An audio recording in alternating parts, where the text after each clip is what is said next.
Sup? Yep, that's my intro.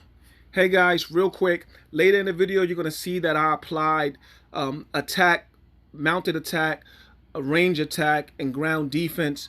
These skills will not apply. Debuffs do apply on the skills that comes with that general, and whatever is in the specialty also applies to that sub that's attached to the general. You're going to see later on I asked the question if anyone have any evidence to the contrary, whether or not the specialty applies. And for me, it came to me that it does apply. However, the attack buffs, the attack skills only apply if the sub is being attacked and the main city is not attached. So that's not a really good reason to put a mounted attack, range attack. Better skills would probably be gold increase, building increase, maybe rebirth, things of that nature that will help with the sub, build the sub up quicker, provide you with more gold. Other than that, enjoy the video. Sup? Yep, that's my intro. Hey guys, welcome back. Today we're going to go over skilling your general. I've seen this on a lot of videos. I haven't seen any video that was incorrect in how to properly skill your video, but just to have it on my site, I'm going to do it. There was some minor information that people didn't really give. So in some videos, I see part here and part there. So I'll be compiling those things and helping you guys realize how to properly skill your generals. The first thing you want to do, and before skilling your general, is you want to know what skills you want to use for this general. I'm going to use for Margaret. I'm going to use the range attack, mounted attack, and ground defense. I'll explain to you why, and this will help you decide what troops to and what skills to use to skill your generals. When it comes to a general, when you have a general, you can't see the specialties immediately. So what you want to do is you want to go to your recruits, go to your portraits, locate that general. Here she's under Europe. You want to take a look at the specialties. The specialties for Margaret, just so you know, Margaret is a subordinate general. I know some of you guys are looking at how you know she's subordinate, but the specialties tell you a lot about the general.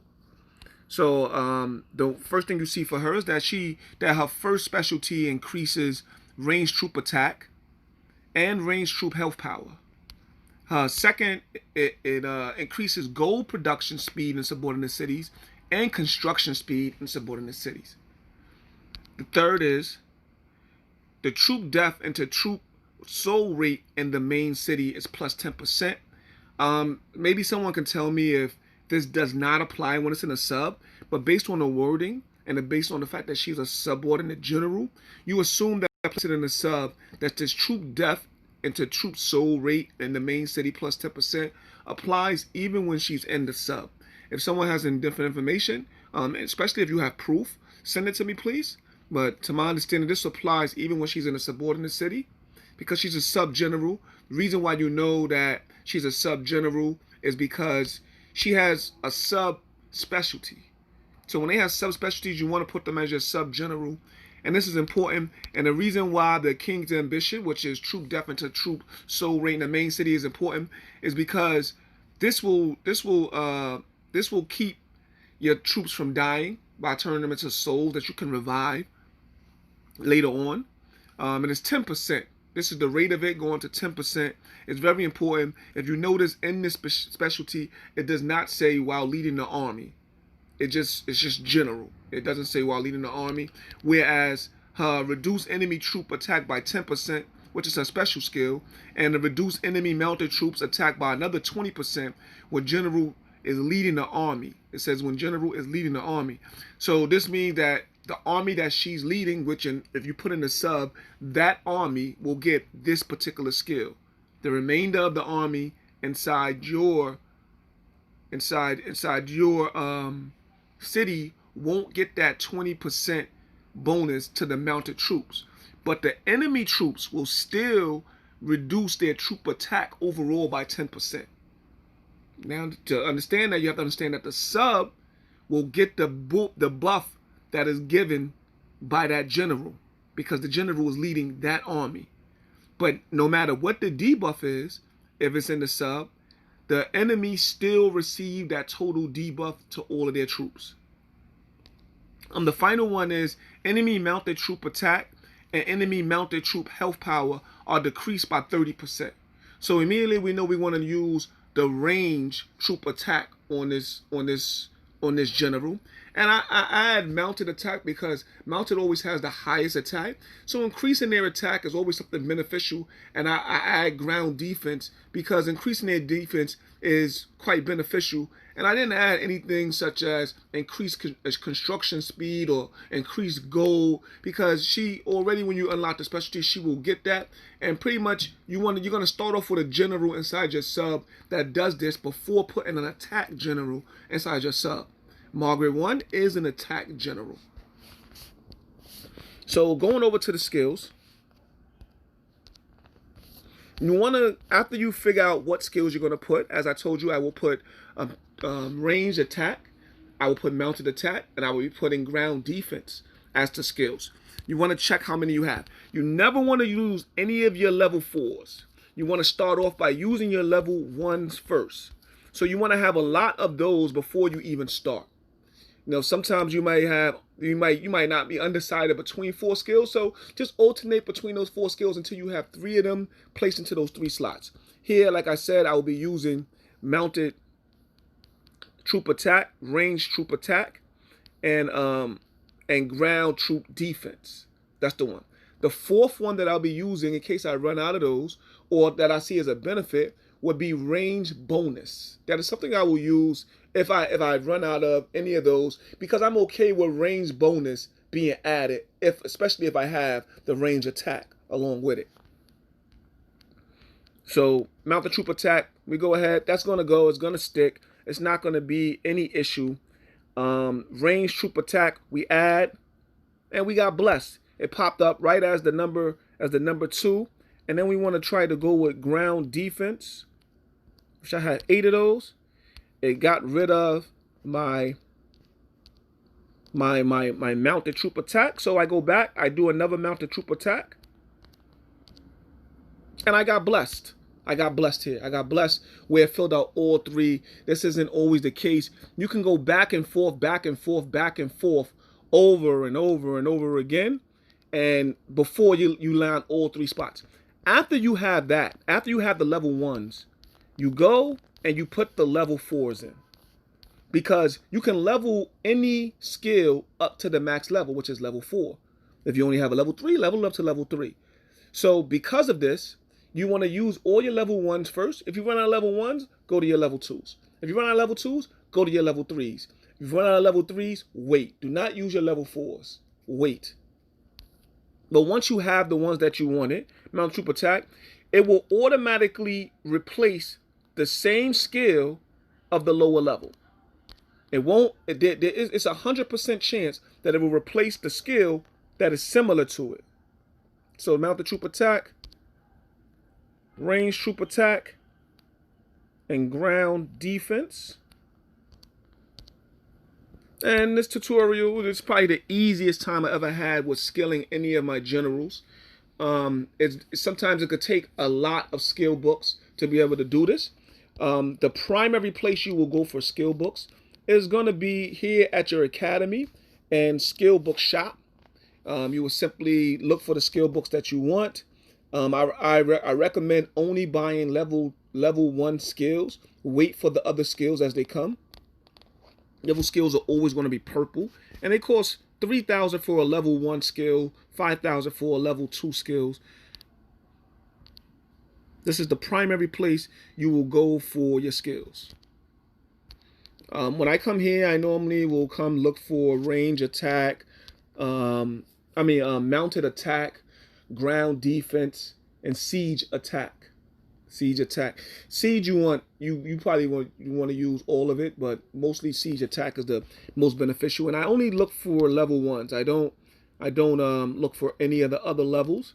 Paying 5,000 is just a lot, and it's 50 gems to refresh.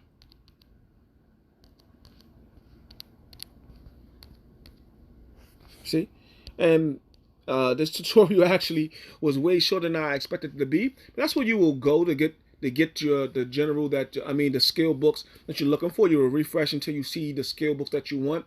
I would say you want to have at least 3 or 4 of each of the skills that you're trying to put on that general before even trying to skill that general.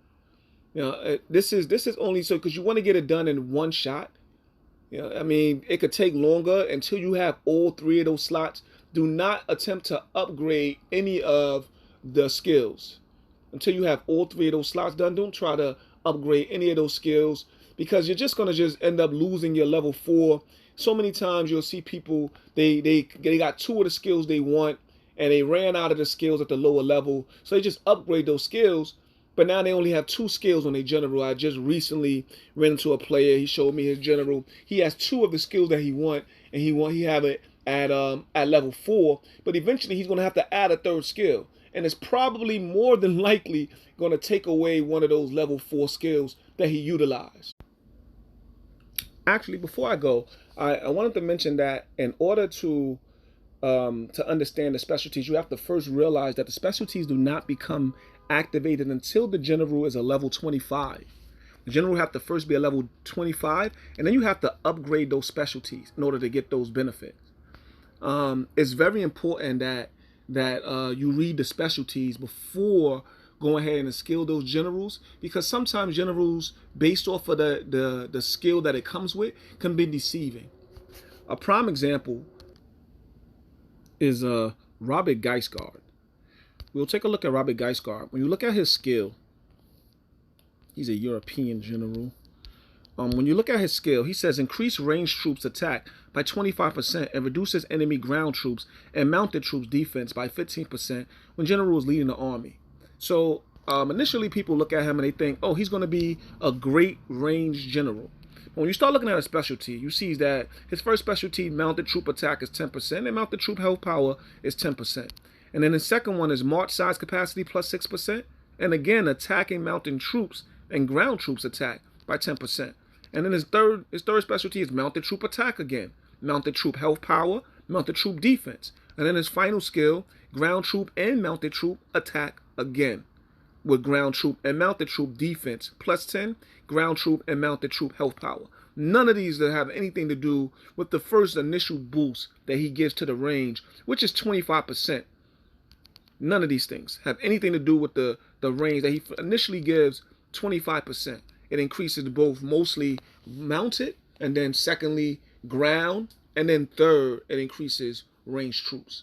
So this is important to look at the specialties before skilling your generals, because sometimes you will skill it and you'll think it's going to be a good range general based on the skill that initially comes with, and then you get to later on to the game, after you go ahead and you get him to level 25 and you start unlocking his specialties, that you realize now this guy is given all mounted boost, or vice versa. Maybe he may be looking like he's a mounted general and then later gives or range boost, or ground boost, or siege boost. So you want to look at the specialties before skilling your generals.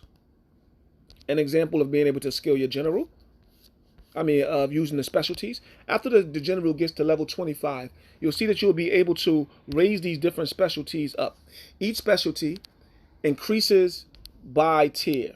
So for green, you get 1%. You get another 1%, which is 2%. Then you get another 2%, which is 4%. And then you get another 2%, which is 6%. And then you get another 4%, which is 10%. That's just on that one skill. This is why it shows you 10% as an initial skill, because it's adding all these up. At the expert level is when it becomes the amount that it becomes. It's simply just adding the 1,000 gems along with the runes, the rune stones, and you fill up that bar, and then you get to the next level in that manner. Thanks for watching. You guys have a great day.